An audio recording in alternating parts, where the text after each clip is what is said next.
Before you decide who's right in this story, stay with me. What really happened changes everything. A child's voice. Quiet. Trembling. Are you going to leave us too? The words hang in the air. A woman's hand reaches down. Gentle. Steady. No. Promise. Silence. Then footsteps. Adult footsteps. Approaching. The child's breathing quickens. Hide the drawing. The woman whispers. Papers rustle. A closet door closes softly. The adult footsteps stop outside the room. A knock. 3 times. Sharp. Isabella? The children should be asleep. The woman named Isabella stands. Her voice changes. Colder. Professional. They are, Mrs. Flair. I was just checking the windows. The door doesn't open, but something else happens. Something worse. The footsteps walk away, and Isabella realizes the children were not safe. They never had been. The Flair estate sat on 4 acres in Greenwich, Connecticut. 12 bedrooms, tennis court, indoor pool, the kind of house featured in Architectural Digest.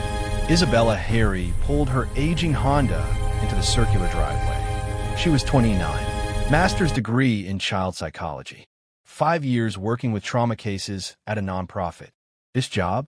Different, private, wealthy, temporary, or so she thought. The door opened before she reached it. Catherine Flair, 42, blonde, flawless. You must be Isabella. Please come in. The smile was perfect. Too perfect. Thank you, Mrs. Flair. Catherine, please. We're very informal here. The entrance hall was marble. 20-foot ceilings. A chandelier that cost more than Isabella's car. The children are in the sunroom. I'll take you to them. They walked through silence. No voices. No laughter. No miss. Just expensive emptiness. How many children do you have, Mrs. Catherine? 3. Olivia is 9. Marcus is 7. And Theo just turned 5. Isabella noticed something. Catherine's tone didn't change when she said their names. No worms. No softness. Just facts. The sunroom was glass on 3 sides. 3 children sat at a white table, drawing. Quietly. Too quietly. Children, this is Isabella. She'll be with you while Daddy and I are working. Olivia looked up first. Dark eyes. Serious. Old beyond 9 years.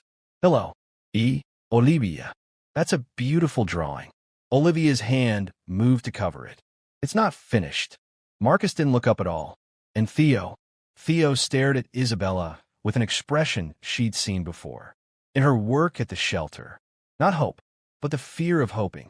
Catherine checked her watch. Cartier, I have a call in 5 minutes. Isabella, the schedule is on the kitchen counter. Lunch at 12:30.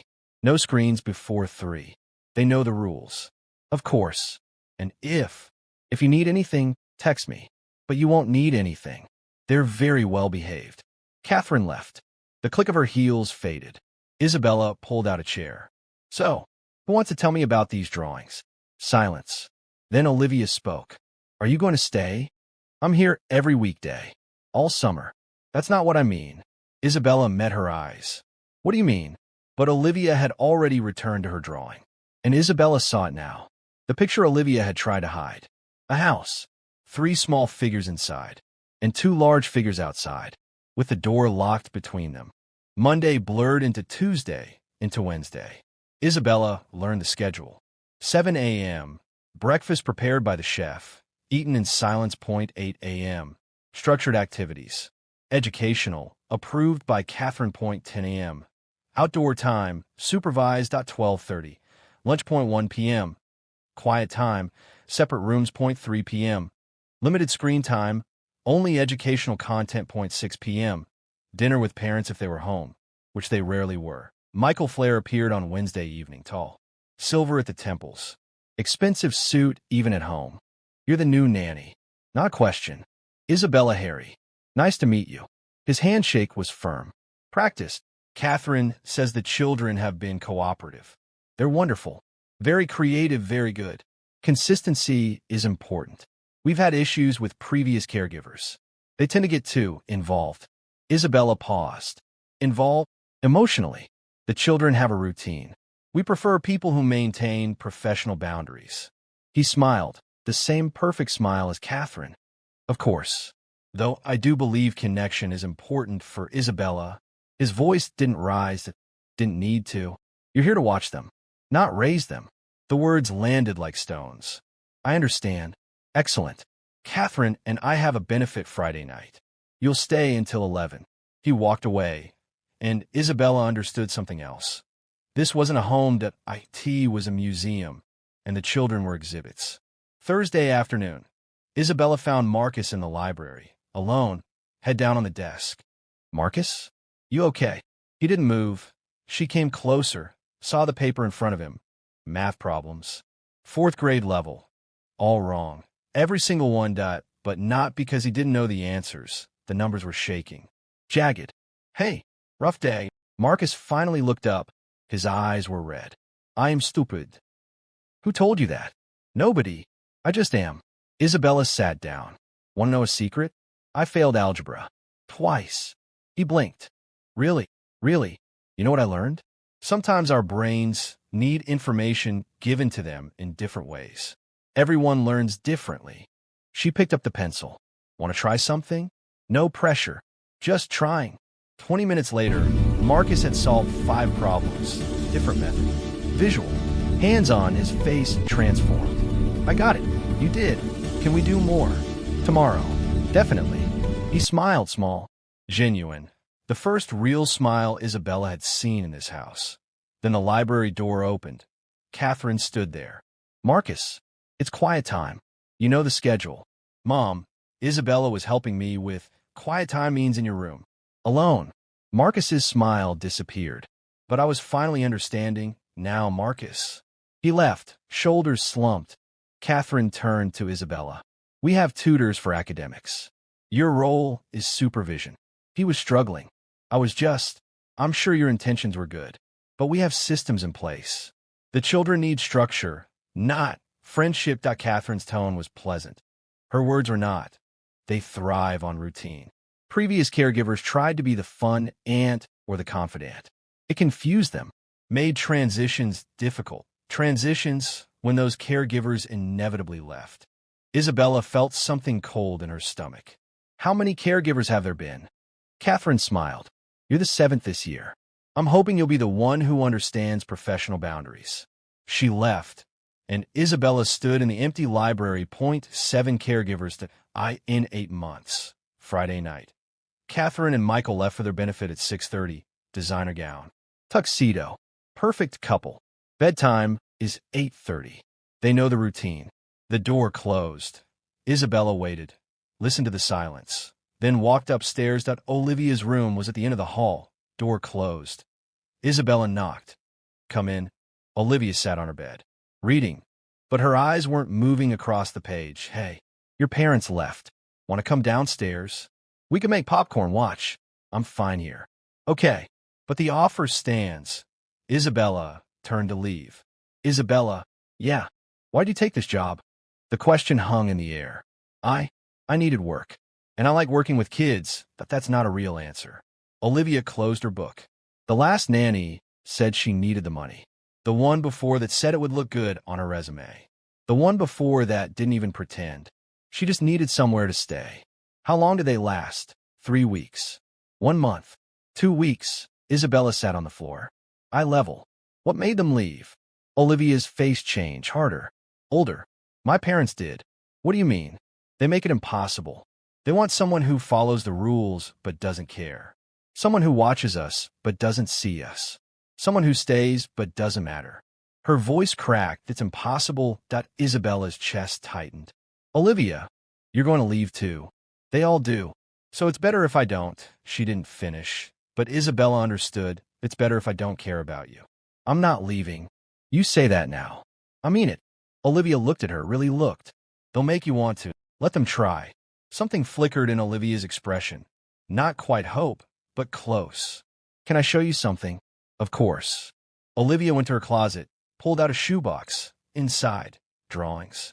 Dozens of them. All of the same thing. Houses with locked doors, children on one side, adults on the other. Saturday morning at Isabella's day off, but she couldn't stop thinking about the drawings, about Olivia's words, about Marcus's relief at being seen, about Theo Theo, who hadn't spoken to her once Sunday, she came back, officially to drop off a book she'd promised Marcus, really to check on them. The house was silent. She rang the bell, no answer. Tried the door, unlocked. Hello, Catherine? Michael? Nothing. She stepped inside. Olivia? Marcus? Footsteps above, small ones. Then Theo appeared at the top of the stairs, alone. Hey, buddy, where's everyone? He didn't answer, pointed down the hall.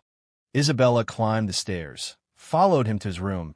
Inside, elaborate train set, expensive toys, everything organized, and Theo, sitting in the corner, rocking slightly. How? Are you okay? He nodded, but his eyes said otherwise. Where are your brother and sister? He pointed toward the window. Isabella looked out, saw Olivia and Marcus in the backyard alone, and no adults. Where are your parents? Theo opened his mouth, closed it, opened it again. Nothing. Then he did something that broke Isabella's heart. He took her hand, led her to his closet, showed her a calendar, dates marked in red X's, that today's date circled, and a note in child's handwriting. Gone until Monday. Isabella's blood ran cold. They left you alone. How not that? All weekend. Another nod. And they do this often. He showed her the calendar. Red X's covered half the dates. Jesus. Isabella pulled out her phone, started to call. Who? CPS. Based on what? The kids were fed, safe, in a mansion. The parents would explain it away, business trips. Misunderstanding. Overreaction, and the children would pay the price. She put the phone away. Okay, new plan. How about you three come stay with me this weekend? Theo's eyes widened. We'll call it a special weekend camp. We'll make pizza, watch movies, build a fort. Would you like that? For the first time since Isabella had met him, Theo smiled. And finally, he spoke one word, quiet, hopeful. Yes, that Isabella's apartment was small, one bedroom, barely enough room. But it had something the Flair mansion didn't, warmth. Okay, ground rules, Isabella said. This weekend, there are no schedules. We eat when we're hungry. We play when we want. We talk when we need to. Deal. Olivia looked suspicious. What's the catch? No catch. That there's always a catch. Isabella knelt down. Not here. Not this weekend. Here, you're just kids. Marcus tugged her sleeve. Can we really watch whatever we want? Within reason. No horror movies for Theo. Can we eat in the living room? Sure. Can we stay up late? Probably not super late, but later than 8:30. Theo whispered something to Olivia. She translated, he wants to know if we have to be quiet. Isabella felt her throat tighten, and oh, buddy, you could be as loud as you want. What happened next? Marcus laughed. Really laughed. Olivia helped make pizza and talked about school. Theo asked 17 questions in a row. They built a fort out of blankets, watched a movie about talking animals, fell asleep in a pile on the living room floor, and Isabella sat watching them. These three children who'd learned to be invisible, who'd learned to expect nothing, who'd learned that adults leave. Her phone buzzed, a text from Catherine. Hope the children are behaving. We'll collect them Monday morning at 6 a.m. No question about where they were. No concern. Just collection, like packages. Isabella made a decision that night. She didn't know what yet, but something had to change. Catherine arrived at exactly 6 a.m. Alone. Good morning, Isabella. Thank you for accommodating our schedule change. Schedule change? You left 3 children alone for. They had groceries. Emergency contacts. They know the house. Catherine's tone was pleasant. Unbothered. Olivia is 9. Olivia is mature for her age. And frankly, Isabella, this is precisely the kind of overreaction I was concerned about. The children appeared behind Isabella, bags packed, faces neutral. Back to museum exhibits. Mom, Olivia said. We had fun. That's nice, dear. Car. Now. They filed out. Theo paused, looked back at Isabella, mouthed 2 words, thank you. Then they were gone.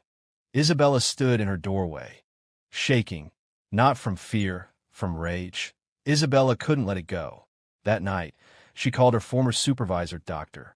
Sarah Reeves, 20 years in child welfare. Sarah, hypothetically, nothing good ever starts with hypothetically.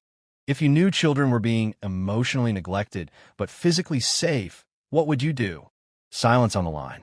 Define emotionally neglected. Isolated. Treated like obligations. Left alone regularly. Cycled through caregivers to prevent attachment. Physical abuse. No food. Shelter. Medical care. All provided. Excessive wealth, actually. Then hypothetically, Isabella, you'd have a very hard time proving anything. But I know it's wrong. But the system doesn't intervene on lonely. It intervenes on broken bones and missed meals that these kids just suffer. These kids? This isn't hypothetical, is it? Isabella hesitated. No, then be very careful. Wealthy parents have lawyers. You have good intentions. That's not a fair fight. What if I document everything? Document what? That they follow schedules? That they're well-fed? That they live in a mansion? Sarah's voice softened. That I'm not saying you're wrong. I'm saying you need more. Something concrete. Something undeniable. Like what? That's the question, isn't it? The call ended. Isabella opened her laptop. Began researching. Catherine Flair, CEO of a wellness company. Ford's profile. Charity board member. Michael Flair, investment banker. Rotary Club. Alumni donor. Perfect reputation. .0 cracks in the facade. Isabella kept digging. Past the press releases, past the charity photos, and found something that a sealed court document from 6 years ago, before the family moved to Connecticut. Child welfare investigation. Dismissed. But why sealed? Why dismissed? Isabella needed answers, and she knew where to start. It took Isabella 3 days to track her down. Emily Hartwick. Nanny number 4. Lasted 2 months. Left abruptly. They met at a coffee shop in Stamford. Emily was 24. Looked older. Why do you want to talk about the Flairs? I work for them now. And I'm concerned. Then quit. I can't. Yes, you can. That's what I did. The children, I know. Emily's voice broke. I know. I think about them constantly. She wrapped her hand around her mug. I thought I could help. I was studying childhood development. I had all these ideas about trauma-informed care and attachment theory. What happened? They broke me. Not the kids. The parents. Emily stared into her coffee. Every time I connected with those kids, Catherine found a reason to criticize. Too much affection. Too lenient. Too invested. I couldn't you left? No. I stayed. I tried to document. Take photos. Record conversations. Isabella leaned forward. And Catherine found out. Threatened to sue me for violating their privacy. Her lawyer made it very clear. I could lose everything. Did you have anything? Proof? Emily pulled out her phone. Scrolled. Showed Isabella a photo. Marcus. Age 6. Standing in a corner. Arms at his sides. Caption. 4th time out today. He laughed at dinner. How long was he there? 2 hours. Isabella's stomach turned. Did you report it? I called CPS. They investigated. Parents explained it was a discipline technique recommended by a parenting expert. The house was immaculate. Kids were clean, fed, polite. Case closed. Who was the expert? Dr. Raymond Harry. Big name in strict parenting circles. Wrote a book about raising disciplined, successful children. Emily's eyes filled with tears. I'm sorry I left them. But I couldn't. I couldn't save them and survive. She slid a business card across the table. That's my therapist. You're going to need one. Isabella took the card. I'm not leaving. That's what I said. I mean it. Emily met her eyes. Then I'll tell you something else. Something I've never told anyone. She leaned in close. The real reason I left? It wasn't the threats. What was it? Theo stopped talking the week before I quit. Completely stopped. And when I asked Catherine about it, you know what she said? Isabella waited. She said, finally, we've been wanting him to be less disruptive. The words hung in the air. A 5-year-old goes mute, and she's relieved. Emily stood. Get those kids out. Whatever it takes. Because the Flairs aren't just neglecting them. Then what are they doing? Emily's voice dropped to a whisper. They're erasing them. And Isabella was about to discover just how deep that erasure went. That night, Isabella couldn't sleep. They're erasing them. What did that mean? She pulled up the sealed court document again.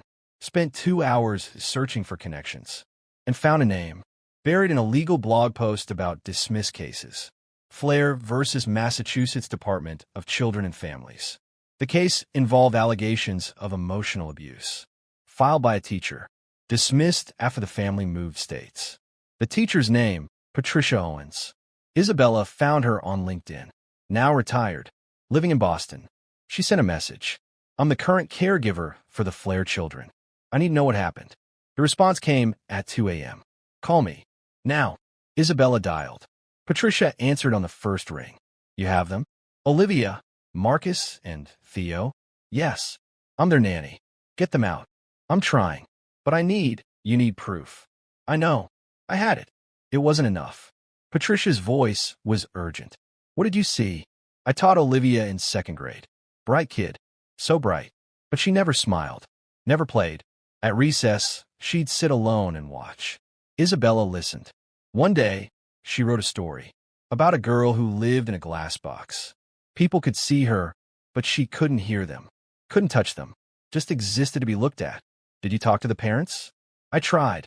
They said Olivia was creative, sensitive, that I was projecting. But you reported it anyway. I did, and they buried me.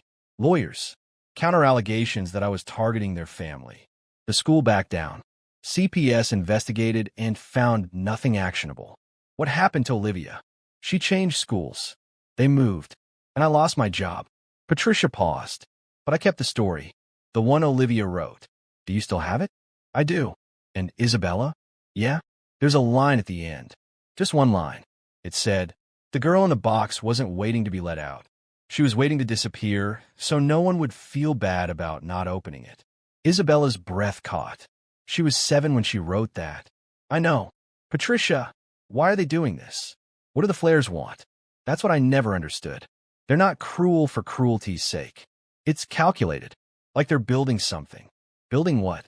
Perfect, obedient, emotionless children. Living trophies. Isabella's mind raced. The parenting expert, Dr. Raymond Harry. Did they mention him? Constantly. His methodology was their Bible.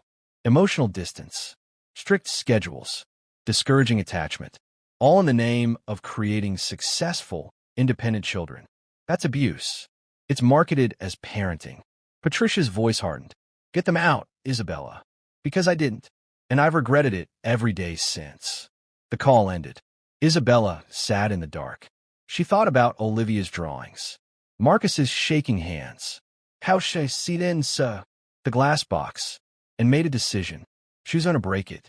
Wednesday afternoon. Storm rolling in. The children were in the playroom. Catherine was out. Michael in his office. Isabella found Olivia alone in the reading nook. Hey, can we talk?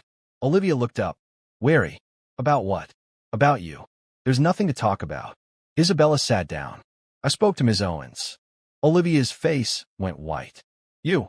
How? I found her. She told me about the story you wrote. The girl in the glass box. Olivia's hands trembled. That was years ago. I know. But Olivia, are you still in that box? Silence. Rain against the window. Then Olivia spoke. Do you know what it's like to be afraid of your own parents? Tell me.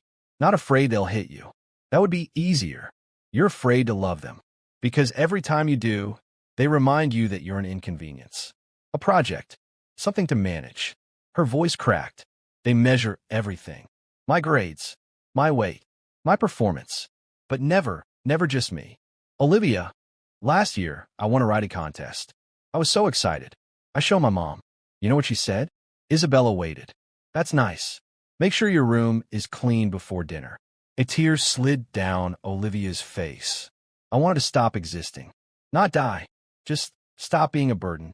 Isabella reached for her hand. Olivia pulled away. Don't. Please don't be nice to me. Because you're going to leave. And when you do, it'll hurt worse. I'm not leaving. Everyone leaves. Emily left. Jessica left. Amanda, Stacy, Claire, they all left. Because staying here means watching us disappear and not being able to stop it. I could stop it. How? Olivia's voice rose. How are you going to stop it? They haven't hit us. They feed us. The house is perfect. On paper, we have everything. But you don't. No, we don't. We have nothing. Because you can't hold on to anything here. Not toys. Not pets. Not people. Everything is temporary. Conditional. She wiped her eyes. I'm 9 years old, and I know exactly how much I matter. 0. We're accessories. We match the house. Isabella felt her resolve harden. What if I could get you out? Olivia laughed. Bitter. Too old. Out where? We're not orphans. We're not being beaten. We're just unwanted. That's not illegal. Emotional abuse is, prove it. Go ahead. Try to prove that my mother's voice is cold, that my father doesn't know my favorite color, that I've learned to cry silently so no one gets annoyed. She stood. You can't. And even if you could, where'd we go? Foster care? Separated? Bounced around until we age out? There are options. There are no options. This is it. This is our life. And the sooner you accept that, the sooner you can leave and stop pretending you care. She walked away, and Isabella realized Olivia was right about one thing. She couldn't prove emotional abuse, but she could document it. Every cold interaction, every dismissal, every moment these children were treated like obligations. She pulled out her phone and started recording. Friday night, 9 p.m. The children should be asleep. Isabella was in the kitchen when she heard it. Crying, muffled, desperate. She followed the sound to the downstairs bathroom. Marcus? The crying stopped. I'm Ifine. Can I come in? No. But Isabella heard something else. Retching. She opened the door. Marcus was on the floor, pale, shaking, vomit in the toilet. Oh, honey, you're sick. I'm not sick. Marcus, I made myself throw up. The words hung there. Why would you do that? He wouldn't look at her. Marcus, talk to me. My dad weighed me. Isabella's blood went cold. When? Yesterday. He does it every month. Writes it down. Says he's tracking my development. And? I gained 3 pounds. He said I need to be more disciplined. That successful people control their bodies. Marcus looked up, eyes red. I'm 7. Isabella knelt beside him. Where's her dad now? Business trip, but he'll check when he gets back. He always checks. Marcus, listen to me. You're 7 years old. You're supposed to gain weight. You're growing. That's what I said. He said growth should be controlled. Intentional. He wiped his mouth. So I looked up how to lose weight. The internet said throwing up works. Isabella felt rage building in her chest. How long have you been doing this? 2 days. Does anyone know? No. And you can't tell them. Please. If they think I'm being difficult. You're not being difficult. Marcus, what your father is doing is wrong. It's not wrong. It's discipline. He's helping me. The words were mechanical. Rehearsed. Helping you what? Be better. Be less. Be what they want. He started crying again. But I don't know how to be less. I'm already so small. Isabella pulled him close. He resisted, then collapsed into her. I'm tired, Isabella. I'm so tired of trying to be perfect. You don't have to be perfect. Yes, I do. Because if I'm not, they'll... He stopped. They'll what? Nothing. Forget it. Marcus. They'll what? His voice dropped to a whisper. They'll send me away. What?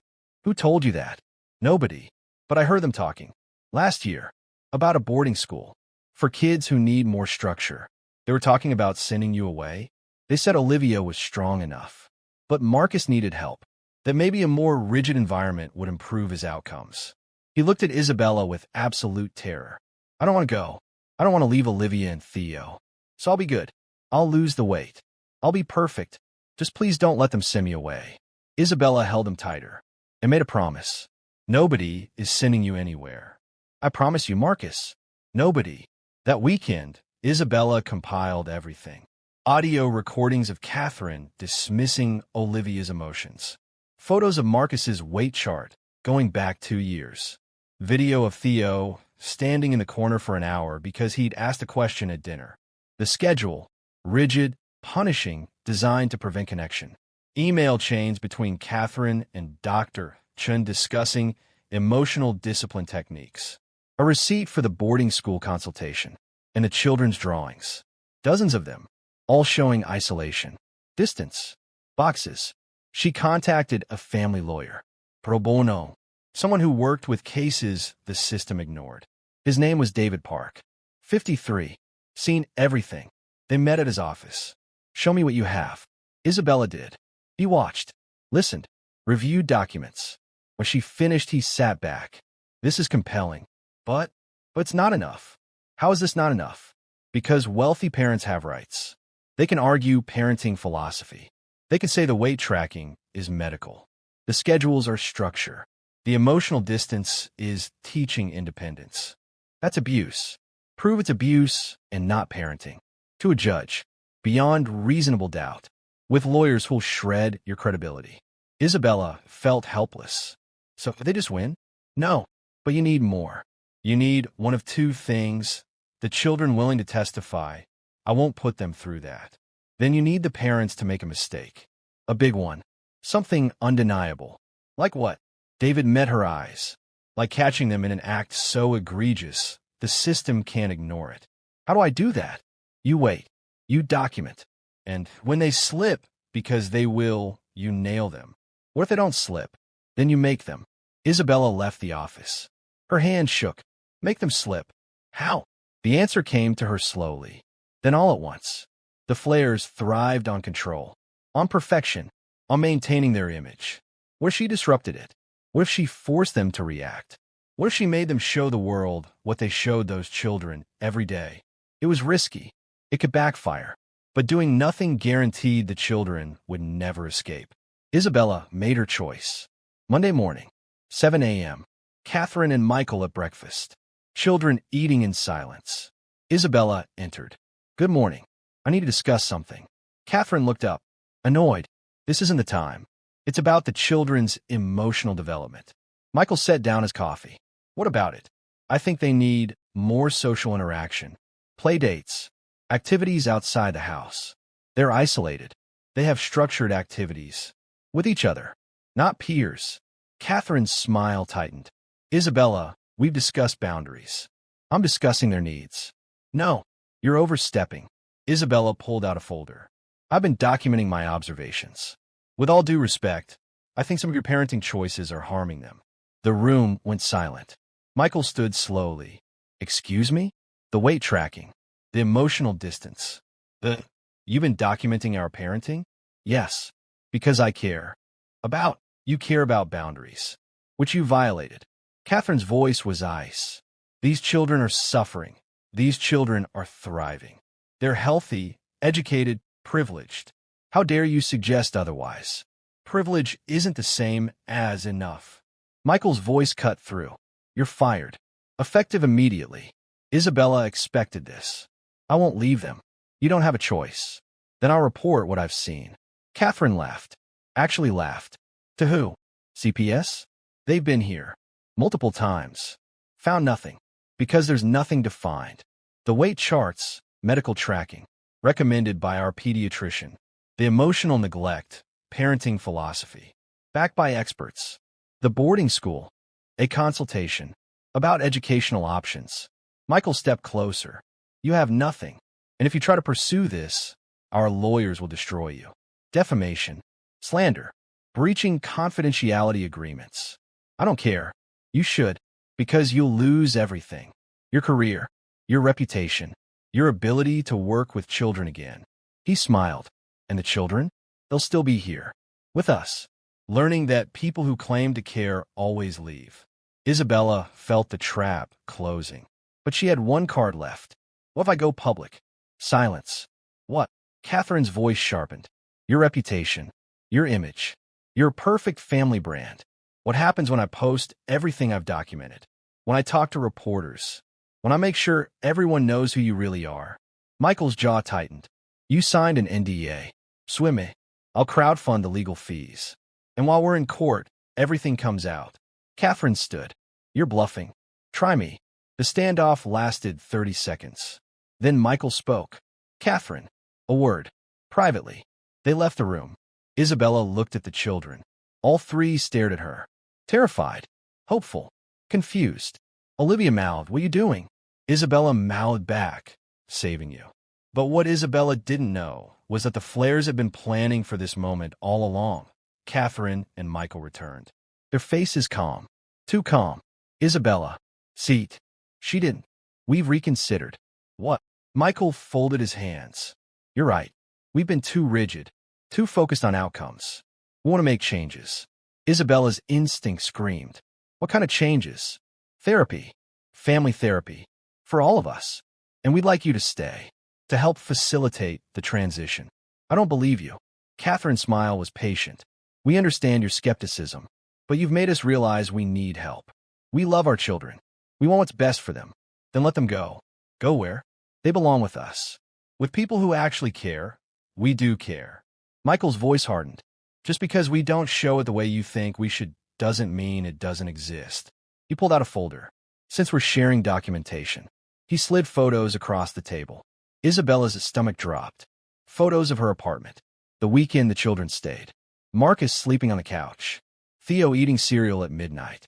Olivia awake in her pajamas at 11 p.m. Improper supervision. Unsafe sleeping arrangements. Inappropriate boundaries. Catherine added her own documents. Text messages where you call us emotionally abusive. Where you discuss getting the children removed.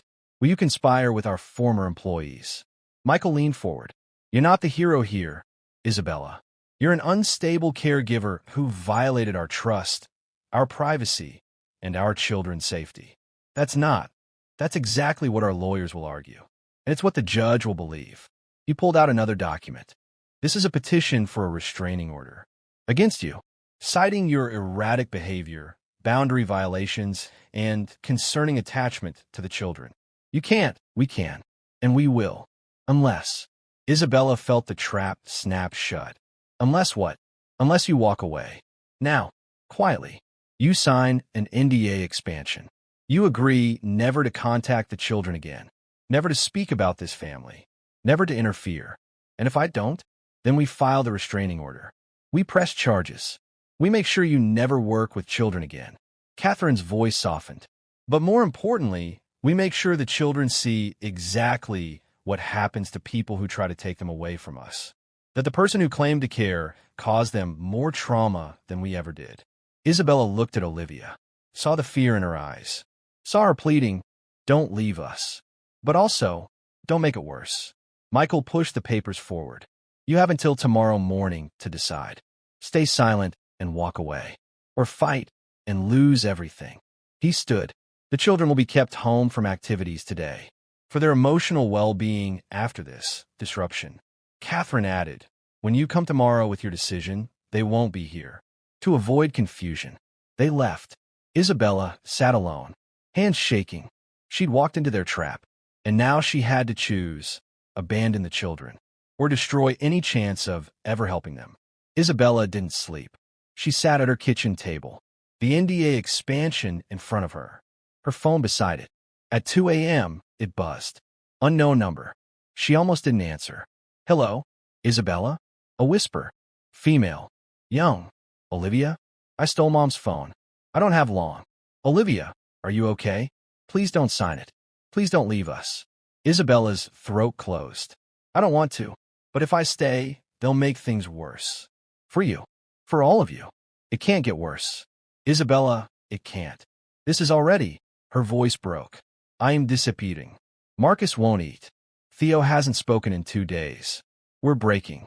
I know, sweetheart, but I have something they don't know about. Isabella sat up. A recording. From last month. Before you came. Of what? Of Mom and Dr. Chen. Talking about us. About the project. What project? I don't fully understand it. But they were talking about case studies. Publishing a book. Using our data. Isabella's mind raced. Olivia, where is this recording? On an old tablet. Hidden in my room. An event behind my desk. Can you get it? Not now. They locked our rooms. We're supposed to stay in the playroom until morning. Locked your rooms? It's fine. They do it sometimes. When they're worried, we'll act out. The casual way she said it made Isabella sick. Olivia, listen. Tomorrow, can you get the tablet? If I can get back to my room before they move us. Where are they taking you? I don't know. They just said we're going away for a few days. For family bonding. Warning bells exploded in Isabella's head. Olivia, this is important. Do you know where? No, but I heard Dad on the phone. He mentioned a facility. For intensive family therapy. A facility? I have to go. Someone's coming. Olivia, wait. The line went dead. Isabella's hands trembled. A facility. Family bonding. Case studies. Publishing. She opened her laptop. Searched. Dr. Raymond Harry Facility. Found it. Whitestone Behavioral Institute. Intensive therapeutic environment for challenging family dynamics. She clicked deeper. Found reviews from former residents. My parents sent me there at 12. I came out at 16, not knowing who I was. They called it reprogramming. I called it breaking. The consent forms you sign let them do anything. Isabella's heart pounded. She called David Park. 4 a.m. He answered. This better be urgent. They're taking the children. Tomorrow. To some facility. I think they're going to. She couldn't say it. You think they're going to what? Erase them. Completely. Mold them into something that fits their perfect image. Do you have proof? A recording. Maybe. Olivia mentioned it. But I can't access it. Then you have nothing. David, we have to stop this. How? You're not the parent. You're the fired nanny. You have no legal standing. So they just get away with it? Silence. Then, unless the children speak up. On record. Right now. They're locked in a house. Then you need to get them out. How? I don't know. But if you're right about this facility, once they're inside, we can't touch them. Parents have full authority. David's voice hardened. You have 12 hours. Maybe less. The call ended. Isabella stared at the phone. 12 hours. To save 3 children. From their own parents. She grabbed her keys. 4:30 a.m. The Flair estate was dark. Isabella parked 3 blocks away. Approached on foot. The security system was sophisticated. But she'd been in the house for months. Knew the blind spots. The kitchen window. The one the chef always left unlocked because the latch was broken. Isabella climbed through. Landed quietly. Listened. Nothing. She moved through the house. Every shadow felt like a threat. Reached the stairs. Started climbing. 3rd step creaked. She froze. Waited. Nothing. Kept going. The children's playroom was on the 2nd floor. Door locked from the outside. Isabella pulled a screwdriver from her pocket. Started working the lock. Click. The door opened. 3 sleeping bags on the floor. 3 children inside. Olivia sat up instantly. Eyes wide. Isabella put her finger to her lips. Whispered. We're leaving. All of you. Right now. Marcus stirred. Isabella? Should get up. Quietly. Theo opened his eyes. Confused. Still half asleep. Olivia shook her head. We can't. They'll find us. Not if we're fast. Olivia, the tablet. Can you get it? My room's locked too. I can pick the lock. Come on. They moved quickly, silently, to Olivia's room. Isabella worked the lock. Slower this time. Older mechanism. Click. Inside. Olivia went straight to the vent. Unscrewed it with shaking hands. Pulled out a tablet. Old. Cracked screen. It's here. The recording. Good. Let's go. They moved back toward the stairs. Then lights. Downstairs. Voices. Catherine and Michael. Awake. Check the playroom. Isabella's heart stopped. They were trapped. Upstairs. With no way down. Marcus grabbed her hand. The back stairs. To the kitchen. I didn't know there were servant stairs. We used to play there before they locked them. Where? Olivia led them to a narrow door. Hidden in the hallway wall. Dark staircase. Steep. They descended. Footsteps above. The playroom is open. They're gone. Michael's voice. Angry. Find them. The children reached the kitchen. Isabella was last. Then, light behind her. Catherine at the top of the stairs. Isabella? Their eyes met. Stop. Right now. Isabella kept moving. Reached the kitchen. Go. The children ran. Through the kitchen. To the window. Marcus first. Then Theo. Olivia hesitated. Come on. She climbed through. Isabella followed. Behind her. Catherine screaming. Michael. Call the police. She's kidnapping them. Isabella and the children ran. Through the yard. To the street. To Isabella's car. Everyone inside. Doors locked. Engine started. As they pulled away, Isabella saw Michael in the driveway. Phone to his ear, and she realized she'd just become a fugitive. Isabella drove. No destination. Just away. The children were silent. Processing. After 20 minutes, Olivia spoke. Where are we going? I don't know yet. They'll say you kidnapped us. I know. You'll go to jail. Maybe. Marcus leaned forward. Then why did you do it? Isabella met his eyes in the rear-view mirror. Because someone had to. She pulled into a rest stop. Empty this early. Parked. Turned to face them. Okay. Here's the truth. What I just did was illegal. Your parents will call the police. There will be an Amber Alert. People will be looking for us. Theo's eyes filled with tears. But Isabella continued, I did it because that facility they were taking you to, it's not a family therapy center. It's a place where parents send children they want to change. Fundamentally. And I don't think you'd come out the same people. Olivia pulled out the tablet. This might help. The recording. Isabella took it. Powered it on.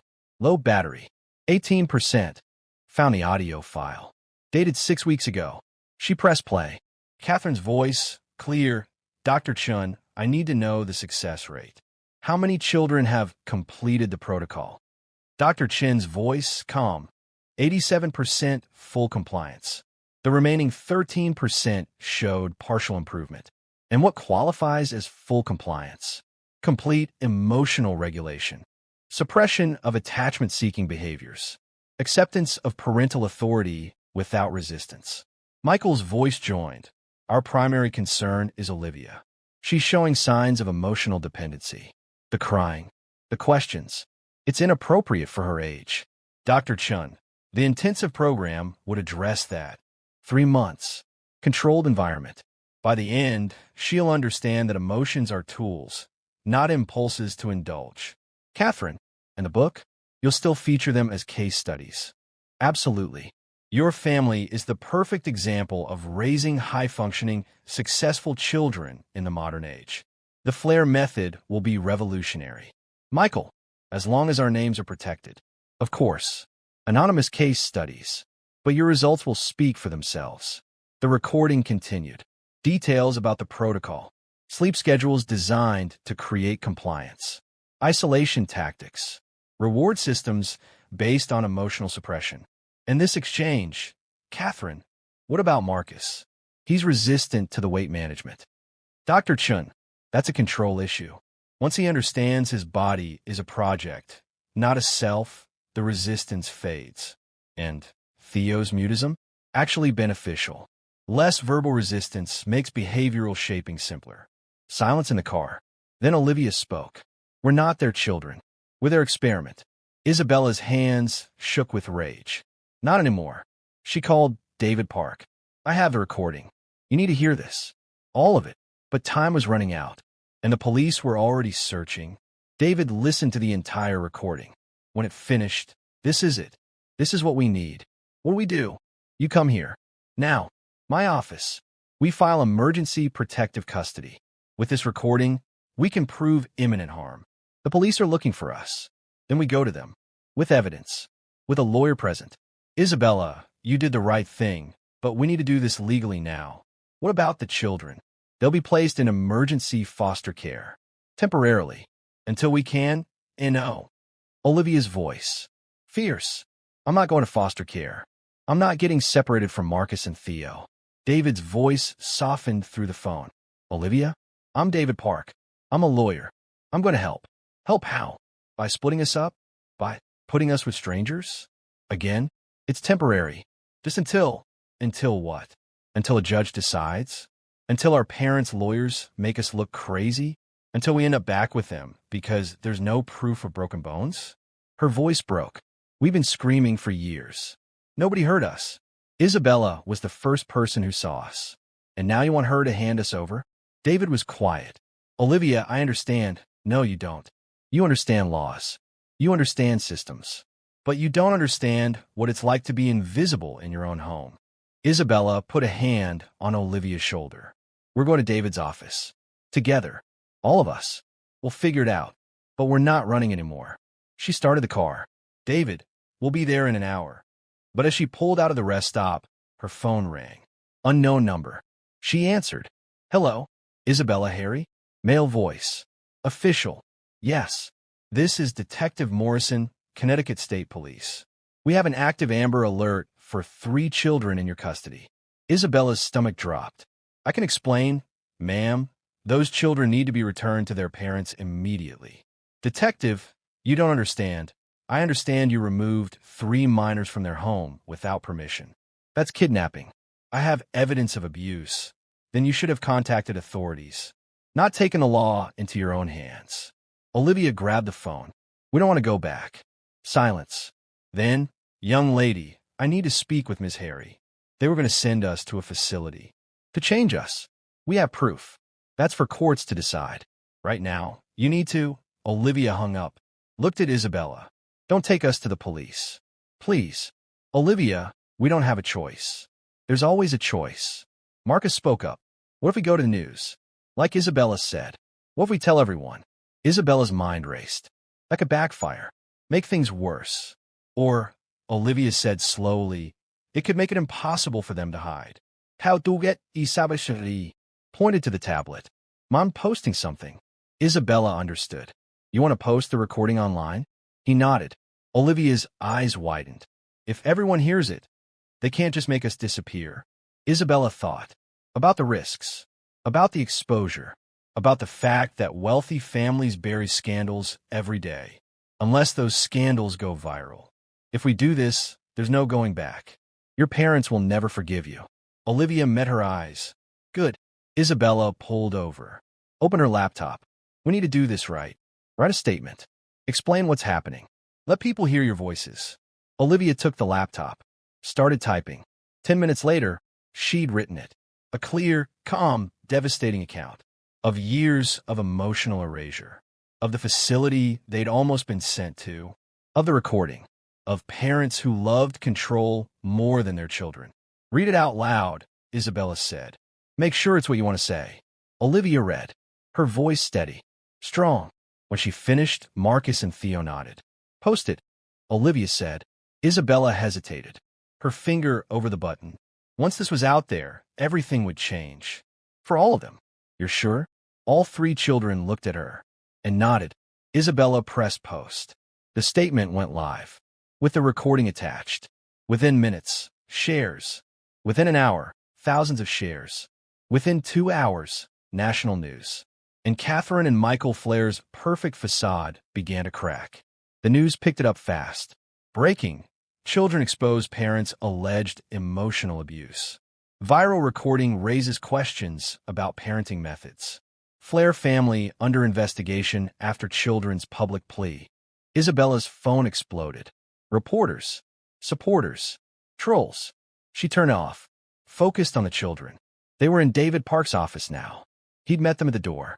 You just changed everything. Is that good? Marcus asked. It's powerful, but it's also dangerous. Your parents' lawyers will attack your credibility. They'll claim you were coached. They'll let them, Olivia said. People heard the recording. In their own voices. David nodded slowly. That's true, but you need to be prepared. This is going to get ugly. It did. By that afternoon, the Flairs issued a statement. We are devastated by these false allegations. Our children were manipulated by a disturbed former employee with an agenda.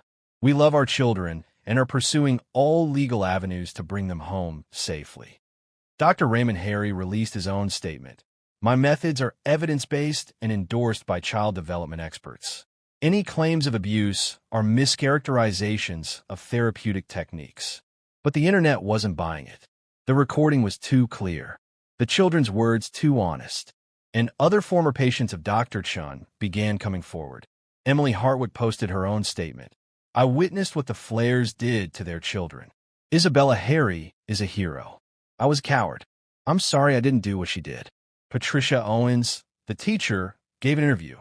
I tried to help Olivia 7 years ago. The system failed her.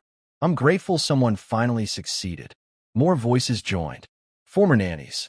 Neighbors who'd sensed something was wrong. Child psychologists condemning Dr. Chen's methods. The tide turned. Then came a knock on David's office door. Detective Morrison, with 2 social workers. We need to speak with the children. Isabella stood. Not without me. Ms. Harry, you're currently under investigation for. I don't care. They don't talk to anyone without support. David intervened. Detective, given the circumstances, I think it's reasonable for Ms. Harry to be present during any interviews. Morrison sighed. Fine, but this is a welfare check. We need to assess the children's safety. What followed was an hour of gentle questions. Asked separately. Asked together. The children were consistent. Calm. Clear. They told the truth. Not coached.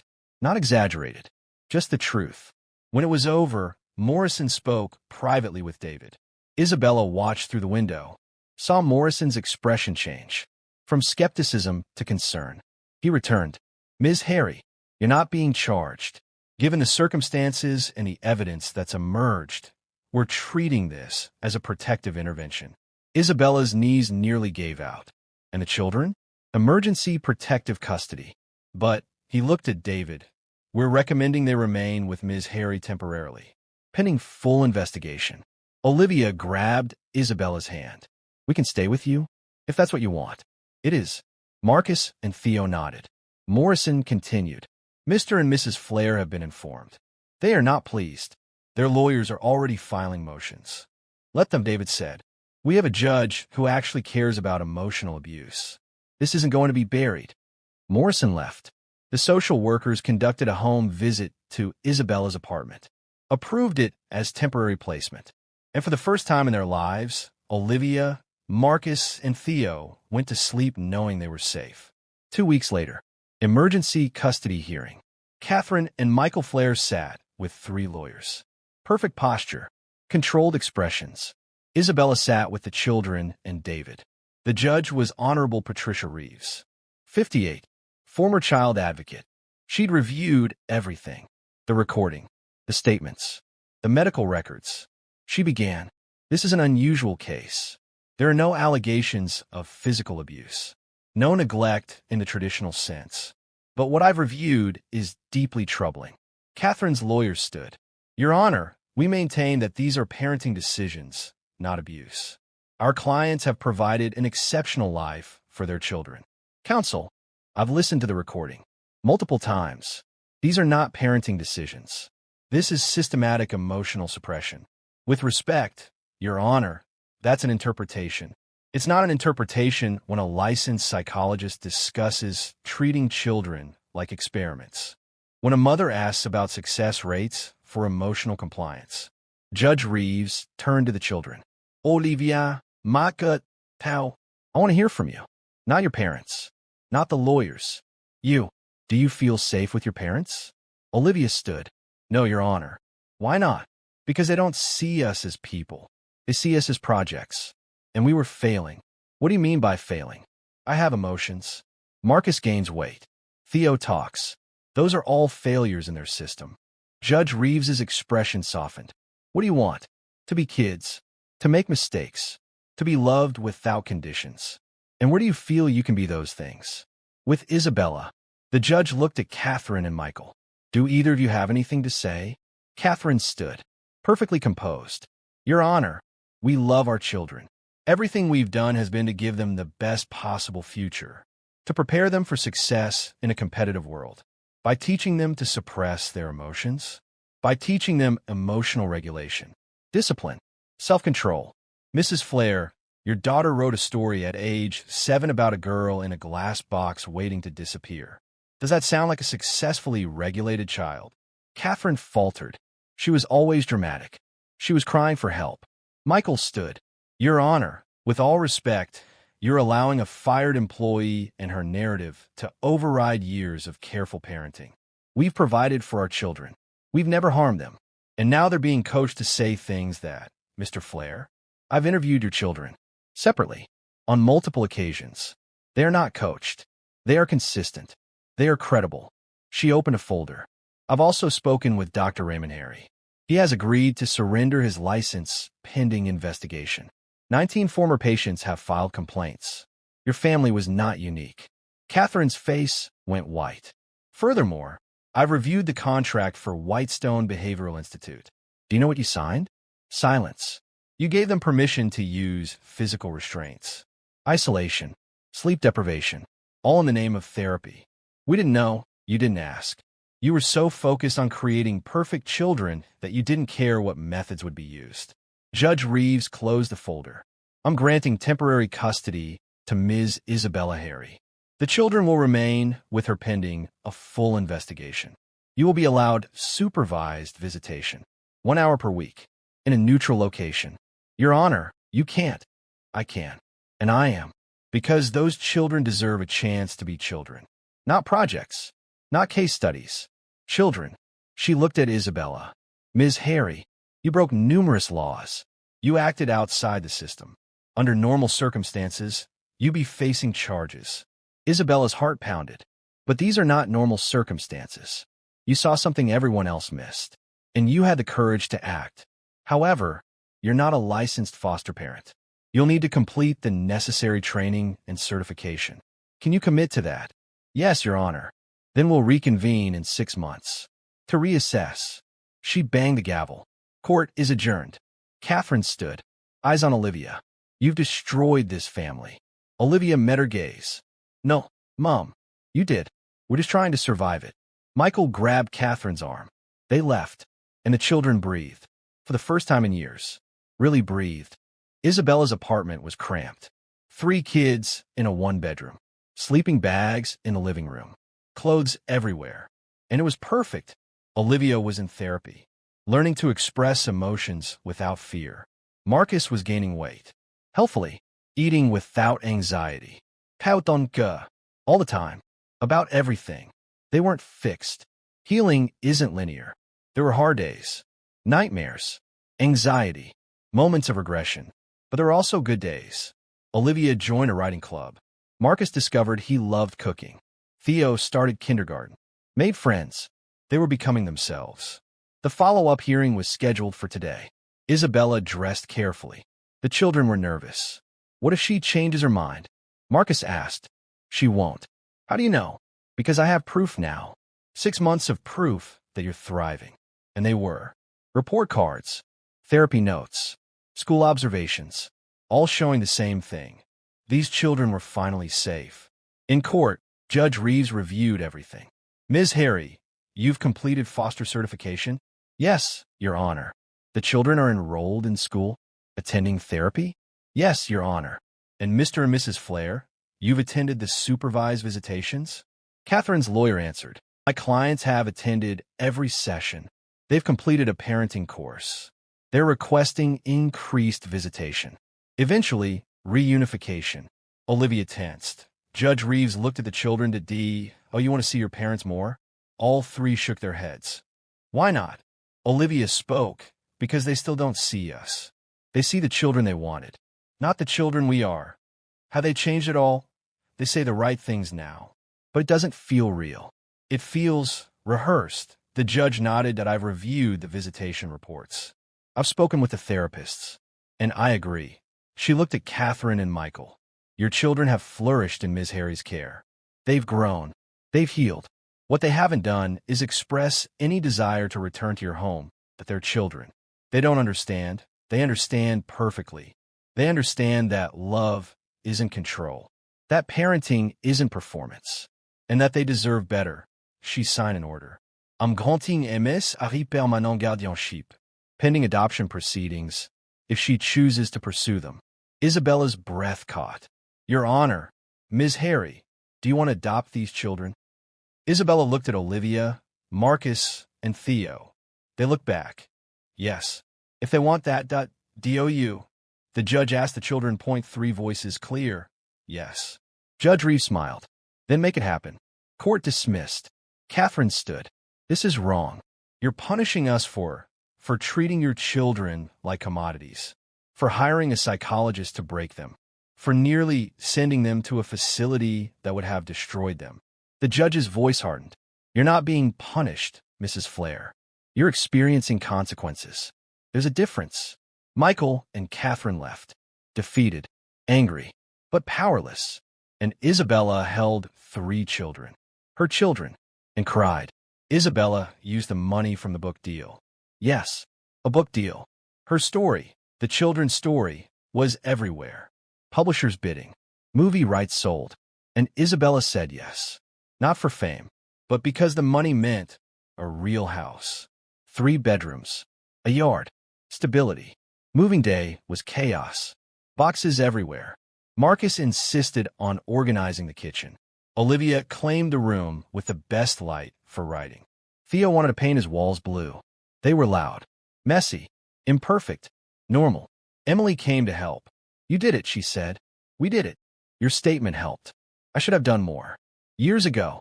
You're doing it now. Emily had started an organization for children of emotionally abusive parents, providing resources, support, visibility.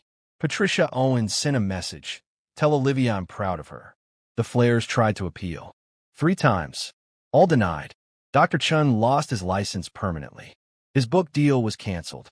Whitestone Institute was under federal investigation. And slowly, the system began to change. New training for social workers on recognizing emotional abuse. New protocols for investigations. New protections for children from wealthy families. Because of Olivia, Marcus, and Theo, their courage changed everything. Dinner at the Harry house. That's what they called it now. The Harry house. Olivia Harry. Marcus Harry. How high the adoption finalized 3 months ago. They sat around the table. Mismatched plates. Takeout containers. Laughter. Isabella. Marcus said, "Can we have a dog? We've talked about this. Dogs are big. Please?" Theo joined in. "Please, please, please." Isabella looked at Olivia. She shrugged. Smiled. "I mean, we do have a yard now. You're all ganging up on me." "Yes," Olivia said. "That's what families do." Isabella felt her chest tighten. "Okay, we'll go to the shelter this weekend. Cheers." After dinner, Olivia showed Isabella something. A college essay. The title, Describe a Person Who Changed Your Life. She'd written about Isabella. "You don't have to read it now, but I wanted you to know. You saved us. You saved yourselves. You were so brave. We had to be, but you showed us we could be." That night, tucking Theo into bed, he whispered, "Isabella? Yeah, buddy? I'm glad we found you. I'm glad I found you too.